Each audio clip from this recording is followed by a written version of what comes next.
Hari ini kita akan masuk dalam rangkaian Kingdom's Calling, yaitu tentang passion. Bisa dikatakan bahwa visi tanpa passion, maka visi tidak ada kekuatannya, saudaraku. Passionlah yang menggerakkan semuanya, passionlah yang memberi energi untuk visi itu bisa dikerjakan. Bahkan bisa dikatakan bahwa passionlah yang membentuk identitas kita, saudaraku. Ketika kita tidak punya passion, maka kita seperti tidak ada tujuan, kita tidak seperti tidak ada gairah, kita sulit untuk diidentifikasi sebenarnya kita ini apa yang dikerjakan, kita ini punya kerinduan apa, saudaraku. Passion mengidentifikasi setiap orang dengan jelas, saudaraku. Nah, passion sendiri itu mulai berkembang, mulai dikenal banyak orang istilah passion itu karena hype-nya isu pengembangan diri, saudaraku. Kenapa? Karena kalau kita baca di Alkitab, bahasa Indonesia tidak pernah menerjemahkan passion hanya dengan satu kata, saudaraku. Enggak pernah. Tapi passion bisa diterjemahkan dengan banyak kata. Ya seperti kalau joke, orang bilang bahasa Inggrisnya rice, ya kan, maka bahasa Jawanya bisa upo, bisa sego, bisa macam-macam, saudaraku. Nah demikian juga dengan passion, makanya kalau saudara mencari di Alkitab, saudara tidak akan menemui satu kalimat yang inilah terjemahan daripada passion. Ya, dia bisa punya banyak sekali makna, saudaraku. Dan passion itu netral. Sekali lagi kenapa saya sebut netral, karena passion bisa diterjemahkan sebagai nafsu atau gairah. Nafsu atau gairah itu bisa positif, bisa, saudaraku. Tergantung objeknya, maka dia bisa menjadi sesuatu hal yang positif, dia bisa menjadi negatif. Nah demikian juga dengan istilah punya passion seseorang, dan passion juga bisa berkembang. Untuk apa hidupnya ada order, passionnya berubah ke MUA. Artinya itu passion enggak? Enggak. Bagaimana mungkin dalam waktu yang singkat, 3 bulan, sudah berubah. Oh sekarang passionku di MUA, udah stop deh, jangan bilang passion. Ya, saya langsung bilang seperti itu. Udah, stop. Jangan bilang passion. Kebutuhanmu saat ini adalah bekerja, titik. Bukan masalah isu passion. No, bukan itu. Ya, daripada kamu kacau. Kenapa? Karena seringkali passion hanya diidentikan dengan hal yang menyenangkan. Atau bahkan bisa hobi, saudaraku. Hobi dengan passion beda. Apa yang membedakan? Kalau hobi, engkau paling hanya menjadi juara RT RW, saudaraku, ketika engkau bertanding. Tapi kalau passion membuat engkau harus bertanding di kancah internasional. Itulah yang membedakan. Kalau engkau nggak punya passion, nggak mungkin punya mimpi menjadi atlet. Paham ya? Mungkin kau badminton, sekedar hobi. Main tenis, sekedar suka-suka aja, rame-rame. Jadi kalau ada lomba RT, ya minimal juara 2 lah. Ya, itu lomba RT. Kalau lomba kelurahan, ya minimal juara 10 lah. Ya, mulai turun, saudaraku. Tapi kalau passion, engkau akan latihan terus. Engkau akan terus berlatih. Engkau akan ikuti semua pertandingan dengan baik, bahkan engkau punya keinginan jadi juara 1 nasional, bahkan internasional, saudaraku. Itu menunjukkan adanya passion, saudaraku. Nah oleh sebab itu tolong jangan identikan passion hanya sekedar dengan rasa suka, hal yang menyenangkan untuk dilakukan. No. Kata-kata passion itu sebenarnya lahir dari passio. Di mana passio memiliki pengertian itu penderitaan. Keywordnya di sana. Keywordnya adalah penderitaan. Jadi kalau sebuah kesenangan itu tidak akan menyentuh sisi kemauanmu untuk menderita, that's not your passion. No, bukan. Jadi passion itu sesuatu yang dialami dengan sangat mendalam, ya, sangat mempengaruhi dirimu. Dia begitu kuat sampai orang punya kerelaan untuk berkorban dan menderita untuk itu. Nah, menariknya kalau saudara cari di Alkitab bahasa Inggris, kata-kata passion itu seringkali muncul itu untuk keinginan daging, saudaraku. Makanya sekali lagi kata-kata passion itu netral, tergantung objeknya apa, saudaraku. Nah, kalau objeknya adalah nafsu, makanya kalau saudara cari di Alkitab, passion seringkali muncul itu terrelasi dengan isu keinginan daging, keinginan mata, keinginan dunia, saudaraku. Hanya satu ayat saja yang menunjukkan kata-kata passion dengan tepat yang disebut dengan pasio, saudaraku. Yaitu di Kisah Para Rasul 1 ayatnya yang ketiga. Bahasa Indonesia mengatakan setelah penderitaannya selesai. Nah, di situ dikatakan penderitaannya Yesus itu adalah passionnya dia, saudaraku. Jadi karena Yesus terlalu cinta kepada kita, nah kecintaannya kepada kita itu menghasilkan kerelaannya sampai berkorban. Nah, makanya hanya di ayat inilah muncul kata-kata passion dalam arti yang sebenarnya, yaitu berbicara tentang penderitaan. Itu passion. Nah, oleh sebab itu, ini ciri-ciri passion pada umumnya, saudaraku. Saudara tinggal centang, di sini saya kasih 8. Saudara tinggal centang, kira-kira engkau punya berapa, saudaraku? Ya, yang pertama adalah dorongan emosional yang kuat, semangat, penuh energi, penuh gairah. Nah, ini yang seringkali diidentikan dengan passion pada umumnya, saudaraku. Salah satu orang yang mempopulerkan kata-kata passion itu adalah Steve Jobs. Dia mempopulerkan kata-kata passion. Tapi jangan lupa, saudaraku. Passion buat Steve Jobs membuat dia sampai menderita. Maksudnya kecintaannya dia terhadap dunia teknologi, dunia komputer, itu dia betul-betul up and down, saudaraku.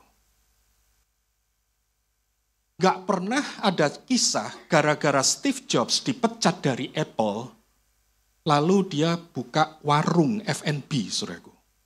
Passionnya ganti. Gak ada cerita begitu, gak ada.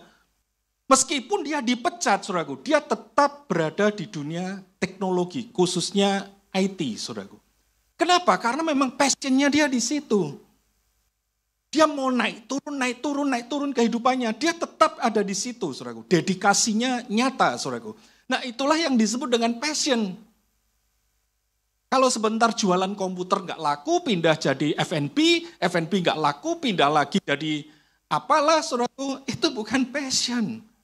Ya, merasa hidup membuat hati menyala, makanya muncul berbagai macam kreativitas, kebahagiaan terjadi, inovasi terjadi, saudaraku, dan punya kerinduan memberikan layanan atau hasil yang terbaik.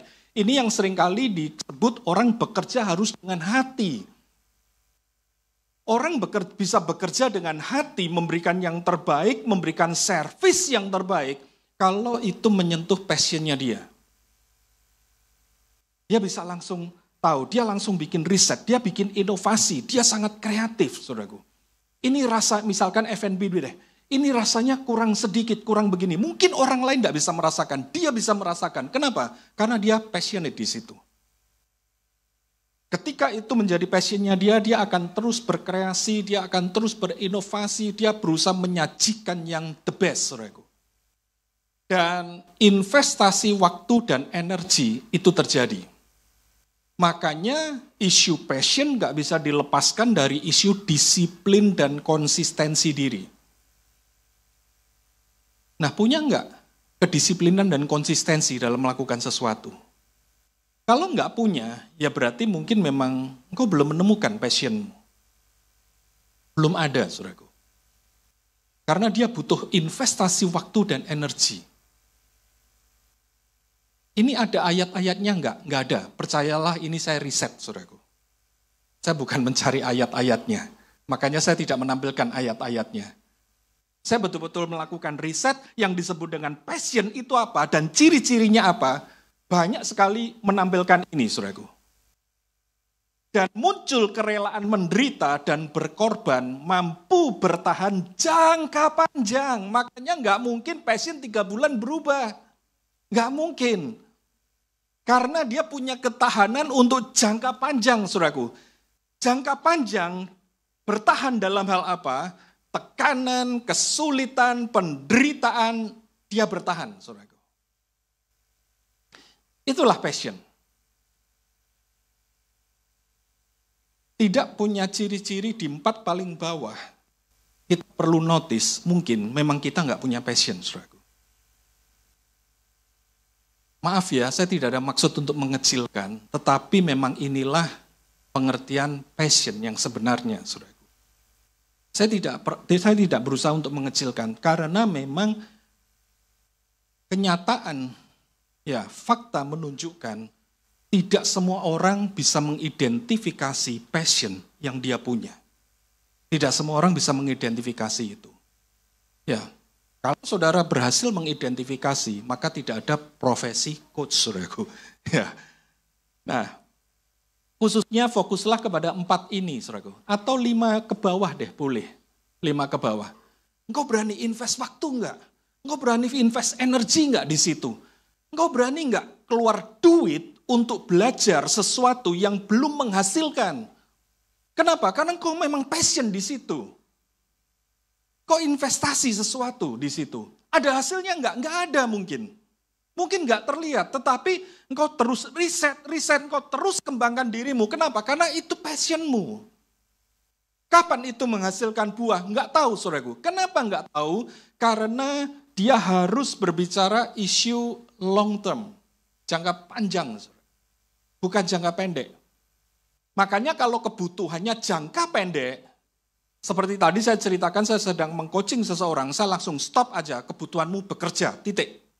Bukan mencari passion, kebutuhanmu bekerja. Jangan jadi pengangguran. Kenapa? Karena kamu butuh income. Maka solusinya adalah cepatlah bekerja. Biarkan nanti dengan perjalanan waktu, engkau bisa mengidentifikasi passionmu. Jangan sibuk mencari passion, engkau sibuk bertapa 1 tahun, 2 tahun jadi pengangguran, dan gak jelas akhirnya.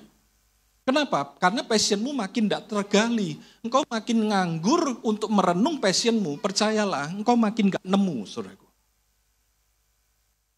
Passion itu harus dijalani aja. Dia akan berkembang, dia akan muncul, saudaraku. Ya, jalanin aja. Makanya kalau butuh income, ya udah cepet bekerja, titik. Waduh, aku nggak cocok, rewel banget, cari pekerjaan lebih susah tahu daripada cari yang sesuai dengan kemauanmu. Ya, udah yang penting kerja aja dulu. Nah, karena ciri-ciri passion seperti ini, makanya hal yang menarik adalah ayat ini, saudaraku. Waktu itu Tuhan Yesus, kita tahu ya bagaimana dia memporak-porandakan orang jualan di bait Allah. Dan di situ dikatakan bahwa zeal for your house will consume me. Jadi kecintaan yang menggairahkan itu sampai menghanguskan aku. Maksudnya menghanguskan apa? Membuat Yesus mengambil risiko, saudaraku. Nah itulah ciri khas passion, saudaraku. Kegairahan yang ada di dalam diri kita itu sampai membuat kita itu berani mengambil risikonya. Ya kayak tadi, karena kecintaanmu terhadap sesuatu, engkau berani invest untuk itu. Supaya apa? Supaya engkau explore, engkau belajar banyak hal. Ada hasilnya enggak? Mungkin, belum ada hasilnya.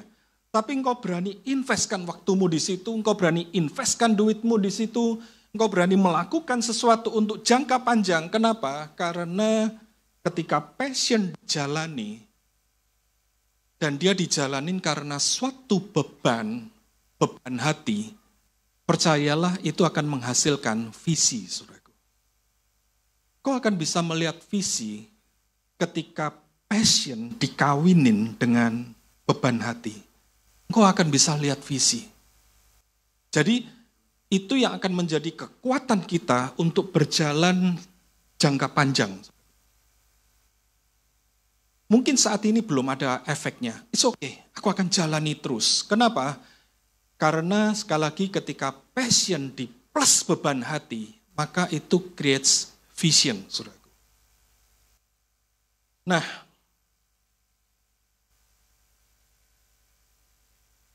sesuai dengan ayat tadi, makanya saya lebih suka memandang bahwa passion itu seperti api yang sedang berkobar di dalam dirimu.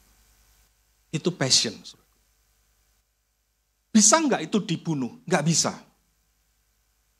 Karena itu seperti api yang sedang berkobar di dalam dirimu. Ini saya pinjam ayat aja ya saudaraku ya. Saya pinjam ayat untuk menunjukkan bahwa passion itu mirip seperti cinta yang kuat seperti maut saudaraku. Saya hanya pinjam ayat ya. Jadi jangan saudara berpikir, wah ini gadoisme. Ya, sekali lagi saya pinjam ayat. Hanya untuk menggambarkan passion itu cinta kuat yang seperti maut, seperti yang tadi Tuhan Yesus tunjukkan di sini. Nah, ini. Ya. Jangan lupa kata-kata passion berasal dari passio. Kecintaan yang sampai menghasilkan pengorbanan. Makanya saya lebih suka menganalogikan passion itu seperti api yang kecintaan yang luar biasa di dalam dirimu dan itu akan menghasilkan apa tentunya? Menghasilkan power dan energi, saudaraku. Makanya saudara lihat ya, sebenarnya ketika orang Kristen dipenuhi dengan Roh Kudus, seringkali passionnya muncul terhadap sesuatu. Kenapa? Karena Roh Kudus itu menghasilkan antusiasme, semangat yang berkobar-kobar, saudaraku. Karena passion itu menghasilkan power dan energi, makanya dia menghasilkan semangat, kreativitas, dan keberanian untuk menderita. Itu passion, saudaraku. Makanya seharusnya lah, kenapa orang Kristen itu menjadi alat yang efektif di tangan Tuhan? Karena ini salah satu yang dikerjakan oleh Roh Kudus. Dia memberi api di dalam dirimu. Dan ketika api itu berkobar, membakar kita, saudaraku, maka muncullah passion, muncullah beban di hati. Makanya sampai Yesus berani bilang, pergi jadikan semua bangsa murid. Ya, semua bangsa bukan hanya di Yerusalem, tetapi juga di Yudea, di Samaria, bahkan sampai ke ujung bumi. Dengan kata lain begini, visi kita, energi kita itu sangat besar, saudaraku. Nah makanya sayang banget ketika orang Kristen tidak paham tentang ini, saudaraku. Nah, contohnya seperti siapa? Contohnya saya ambil Daud. Senang sekali dengan kisah Daud tentang ini. Yang punya kerinduan untuk membangun bait Allah itu Daud, bukan Salomo. Yang sangat passionate terhadap rumah Tuhan itu adalah Daud. Seperti ayat tadi ya, cinta untuk rumahmu itu menghanguskan aku. Itu muncul di Mazmur, saudaraku. Bagaimana Daud memang punya kerinduan untuk dia membangun. Dan bagaimana dia membangun, dikatakan dengan segenap kemampuan. Jadi dengan semua skillnya, Daud mengumpulkan semua persediaan, saudaraku. Saudara lihat ya yang saya highlight ya, dengan segenap kemampuan aku mengumpulkan ini. Kira-kira bagaimana kemampuannya Daud? Daud harus punya kemampuan yang hebat di dalam berperang, saudaraku. Karena bagaimana dia mengumpulkan emas, kita bisa tahu ya, dengan kisah peperangan-peperangan yang dialami Daud, dia kumpulkan emas, dia kumpulkan emas, dia kumpulkan emas. Makanya passion itu akan membuat engkau menjadi kreatif, engkau akan menjadi skillful, saudaraku, di medan peperangan. Dan itu dilakukan oleh Daud. Dan kemudian ayat 3, lagi pula oleh karena cintaku kepada rumah Allahku, ya passionnya dia, cintanya dia, dia berani berkorban sampai 102 ton emas, saudaraku. Kalikan aja dengan emas harga hari ini, itu kuadriliun, saudaraku. Persembahannya Daud. Hanya untuk emasnya ya, belum yang untuk perak. Ya, aku dengan ini memberikan kepada rumah Allahku dari emas dan perak kepunyaanku sendiri. Berapa yang disumbangkan oleh Daud? 102 ton emas dan 238 ton emas. Makanya aneh banget kalau orang Kristen bilang aku cinta Tuhan, tapi kita urusan duit dan skill hitung-hitungan sama Tuhan. Kecintaannya Daud membuat dia skillnya. Dia lakukan untuk Tuhan dengan segenap kemampuan. Dan kita tidak bisa menutup mata. Kecintaan yang tergila-gila itu membuat kita berani keluar duit, saudaraku. Kalau nggak percaya, coba deh engkau yang sudah menikah. Aku sangat cinta sama kamu, tapi kita kos ya, rumah sendiri-sendiri ya. Aku kerja untuk aku sendiri. Kira-kira cerai nggak, saudaraku? Langsung cerai. Ya, aku kerja untuk aku sendiri loh ya. Ya, jadi kalau kamu nggak punya duit, ya udah cari aja kos yang lebih murah ya. Rasa cinta itu membuat kita berani keluar duit, saudaraku. Makanya kalau kita cinta Tuhan, kita nggak berani keluar duit. Bayangkan ya, sekali lagi ya, dia 102 ton, bukan kilo, saudaraku, 102 ton. Dari sini saya cuma menangkap begini loh, Daud nggak hitung-hitungan banget sama Tuhan. Dia nggak hitung-hitungan. Karena coba sekali lagi kalikan aja, itu kuadriliun, saudaraku, hasilnya. Untuk nilai emas zaman sekarang.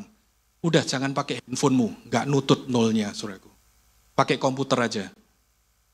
Ya, pakai komputer baru keluar. Nah, kemudian berikutnya, kita bisa tahu yaitu di Nehemia. Bagaimana kerinduan Nehemia untuk membangun kembali Yerusalem membuat dia nekat untuk minta izin kepada raja, saudaraku. Dan kemudian dia pergi ke Yerusalem untuk melakukan survei sendirian. Banyak musuh enggak? Banyak musuh. Ya, di sini dikatakan, aku tidak memberitahukan kepada siapapun rencana yang akan kulakukan untuk Yerusalem yang diberikan Allahku di dalam hatiku. Makanya percayalah, saudaraku, sebenarnya kita di dalam Tuhan, Tuhan itu pasti kasih beban di hati. Ini yang saya maksudkan dengan ketika kita punya passion dan Tuhan kasih beban di hati, jadilah visi itu, saudaraku. Gue akan lihat jauh ke depan apa yang harus aku kerjakan. Butuh pengorbanan enggak? Butuh. Kitab Nehemia ini menarik banget, saudaraku, kalau dikupas dari sisi leadership. Ya, saya sangat terinspirasi dengan Nehemia karena dulu pada waktu saya masih mahasiswa, ya, pemurid saya waktu itu, Kodani, dia mengajak membahas kitab Nehemia dari sisi leadership. Dibahas sama dia. Keren banget, saudaraku, Nehemia ini.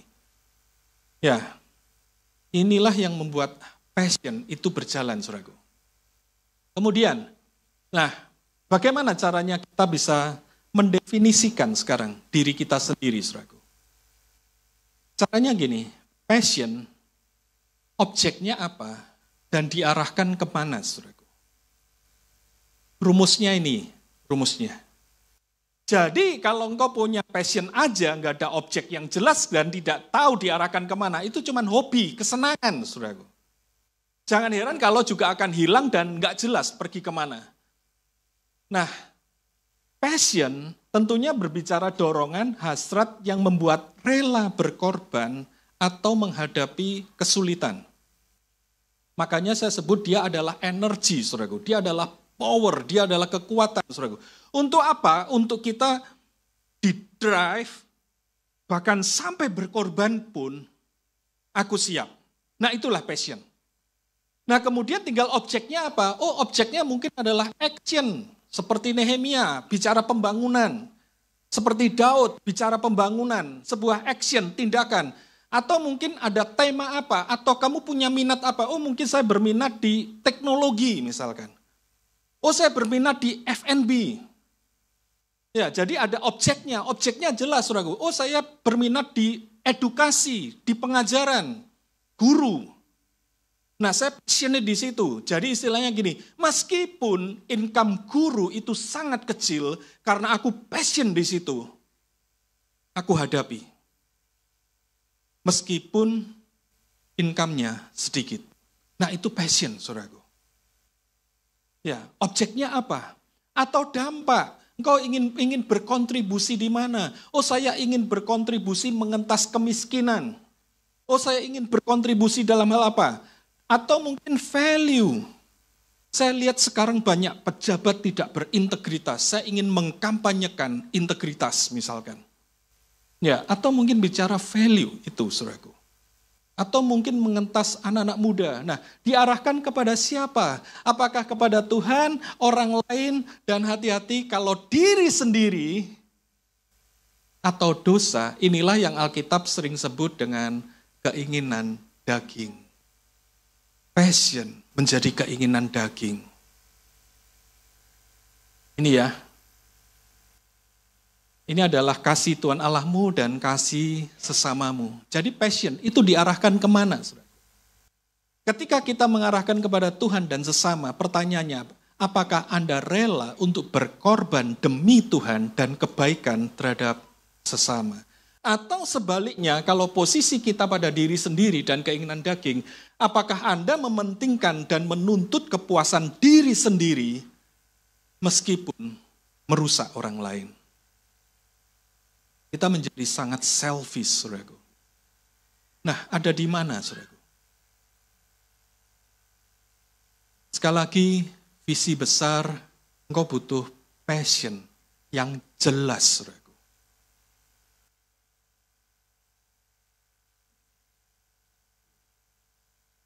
Resep ini terbuka enggak untuk siapapun? Terbuka, saudaraku. Kalau engkau suka di bidang bisnis, coba aja engkau cek. Orang-orang besar di dunia bisnis, mereka juga akan peduli kepada orang lain. Pernah tahu ya, banyak sekali testimoni tentang itu. Bagaimana mereka mengarahkan kepada orang lain. Bagaimana mereka punya objek, ingin mengentas kemiskinan. Mereka punya objek, mungkin ingin memberikan lapangan pekerjaan. Mereka mungkin punya objek untuk membuat masyarakat terbebas dari sakit penyakit, terbebas dari kebodohan, dan lain sebagainya. Objeknya jelas, saudaraku. Diarahkan kepada siapa? Kepada orang lain. Tidak pernah kepada diri sendiri. Enggak pernah. Kalau kepada diri sendiri, siap-siaplah apa yang kita bangun hancur, saudaraku. Ya, makanya kita harus beranjak. Kita harus beranjak dari diri sendiri, kita harus beranjak kepada Tuhan dan sesama. Maka passion kita akan menghasilkan sesuatu. Ya, kita harus shifting. Shiftinglah dari passion yang punya pengertian hanya hawa nafsu, betul-betul menjadi seal. Semangat, saudaraku. Hasrat yang sangat membara untuk Tuhan. Ya, bagaimana Tuhan mengajak kita dari mengasihi dunia dan apa yang ada di dalamnya menjadi kasih kepada Bapa. Kita harus berani shifting. Dan ini yang dilakukan oleh Tuhan Yesus, saudaraku. Dia mengajak kita untuk shifting di sini. Supaya passion menjadi jelas. Sekali lagi, passion, kau punya hasrat, kau punya dorongan yang sangat kuat, objeknya apa, saudaraku? Terus itu diarahkan kemana? Nah, kita harus mengarahkan kepada Tuhan, kepada sesama. Supaya jelas, saudaraku, sehingga hidupmu akan penuh dedikasi. Sekali lagi contohnya aja, misalkan kau di bidang kesehatan. Jadilah dokter yang penuh dedikasi untuk orang lain. Amin. Ya. Jangan dokter yang fokusnya untuk diri sendiri, meskipun orang lain celaka, saudaraku. Dia nggak peduli dengan orang lain mau sekarat atau enggak. Yang penting dia mementingkan dirinya sendiri. Maka tidak ada dedikasi. Atau tenaga pendidik, atau mungkin bisnismen, atau mungkin rohaniwan, siapa saja. Ya, jangan pernah berpikir bahwa rohaniwan juga pasti bebas. Enggak, saudaraku. Rohaniwan yang selfish ada enggak? Banyak juga. Kelihatannya aja rohaniwan, tetapi dia juga selfish, sama aja, saudaraku. Setiap kita harus berani shifting ke sini, saudaraku. Bagaimana dari lust kita berani menjadi seal. Saya akan tunjukkan lagi ayatnya. Ini adalah Paulus. Bagaimana Paulus mengalami shifting dan passionnya dia untuk pemberitaan Injil sampai membuat dia berani berkorban. Apa sih upahku? Upahku adalah aku boleh beritakan Injil. Paulus menjadi sangat passionate banget dengan pemberitaan Injil, saudaraku. Inilah yang disebut dengan passion sekali lagi. Membuat kita berani melakukan banyak hal untuk Tuhan, untuk sesama, meskipun itu mengkorbankan. Itu butuh perjuangan, saudaraku. Sebagai ayat penutup, Titus 2 mengatakan bahwa Yesus Kristus menyerahkan dirinya bagi kita untuk membebaskan kita dari segala kejahatan. Termasuk apa? Semua keinginan daging itu, saudara. Kita diajak shifting oleh Yesus, saudaraku. Untuk menguduskan bagi dirinya suatu umat kepunyanya sendiri yang rajin berbuat baik. Dan menarik sekali, rajin berbuat baik, bahasa Inggrisnya, zealous for good works. Jadi Tuhan itu memberi kita pekerjaan yang sangat baik, dan kita harus melakukannya dengan penuh passion, saudaraku. Penuh gairah, penuh semangat, saudaraku. Kerjakan itu dengan sungguh-sungguh. Kita nggak akan bahas apa itu good works, karena minggu depan akan dibahas, ya, bicara tentang ergon. Ini adalah ergon, kalau saudara lihat bahasa aslinya. Kata-kata kerja di situ. Itu akan dibahas nanti minggu depan, saudaraku. Tetapi intinya adalah, ketika engkau sadar bahwa engkau melakukan pekerjaan baik, lakukan itu dengan penuh semangat, penuh dengan gairah, saudaraku. Seperti yang dilakukan oleh Kristus. Ya. Ini problem mic-nya kah? Tapi siapa? Saya nggak bawa. Ya. Nah, oke ya. Nah, jadi setiap pekerjaan lakukan dengan penuh kegairahan, saudaraku. Jangan lesu. Ketika kita lesu, sebenarnya, mungkin memang itu bukan passion. Atau kita tidak menyadari, saudaraku, bahwa Yesus yang sudah menebus kita dengan penuh pengorbanan, dengan penuh passion, saudaraku. Dia juga mengharapkan kita mengerjakan pekerjaan yang dia beri dengan penuh passion, saudaraku. Kalau Tuhan memberi engkau gairah untuk memuridkan, lakukan pemuridan, saudaraku. Meskipun kelihatannya engkau rugi mungkin. Rugi apa? Mungkin kau merasa rugi waktu, rugi energi, rugi duit, dan lain sebagainya. Lakukan, saudaraku. Lakukan semuanya dengan passionate, saudaraku. Amin. Ya. Inilah passion. Sekali lagi, selamat mencari, berdiskusilah di komunitasmu, saudaraku. Tuhan Yesus memberkati. Mari kita berdoa. Roh Kudus, biarlah Engkau yang terus menuntun. Untuk kami boleh mengerti panggilan apa yang ada di dalam hidup kami. Dan kami boleh mengerjakannya dengan penuh kegairahan. Karena cinta akan Engkau menghanguskan kami. Dalam nama Tuhan Yesus. Amin.